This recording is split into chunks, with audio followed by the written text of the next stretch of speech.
Mukunda jewellers లో bangle Mela అన్ని plain bangles మీద ఫ్లాట్ 5.99% VA, నక్షి, రోడియం, జెమ్స్టోన్ బ్యాంగిల్స్ మీద ఫ్లాట్ 9.99% VA. ఈ ఆఫర్ సెప్టెంబర్ 20 నుండి 28 వరకు. ఆఫర్ అన్ని శాఖలకు వర్తిస్తుంది.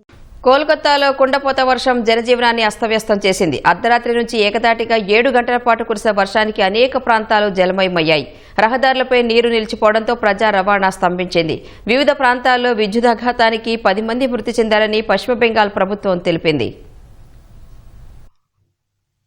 కుండపోత వర్షానికి కోల్కతా జలమయమైంది. వీధులు చెరువులను తలపిస్తున్నాయి. ఇళ్లల్లోకి నీరు చేరడంతో ప్రజలు తీవ్ర ఇబ్బందులు పడుతున్నారు. రహదారులపై నిలిపి ఉన్న వాహనాలు నీటిలో మునిగిపోయాయి. ఈదురుగాలులకు అనేక ప్రాంతాల్లో చెట్లు కూలిపోయాయి. కొన్ని భవనాలు ధ్వంసమయ్యాయి. కొన్ని ప్రాంతాల్లో సెల్లార్లలోకి వరద నీరు చేరి వాహనాలు, వస్తువులు నీట మునిగాయి. పలు ప్రాంతాల్లో విద్యుత్ సరఫరా నిలిచిపోవడంతో యుద్ధ ప్రాతిపదికన పునరుద్ధరిస్తున్నారు. జోరు వర్షానికి ట్రాక్ పైకి నీరు చేరడంతో బ్లూ లైన్ మార్గంలో మెట్రో సర్వీసులను నిలిపివేశారు. దాదాపు 30 విమాన సర్వీసులు రద్దవ్వగా 31 విమానాలు ఆలస్యంగా నడిచాయి. ఎయిర్ ఇండియా, ఇండిగో తమ ప్రయాణికులను అప్రమత్తం చేశాయి. తాజా అప్డేట్లను ఎప్పటికప్పుడు చెక్ చేసుకోవాలని సూచించాయి.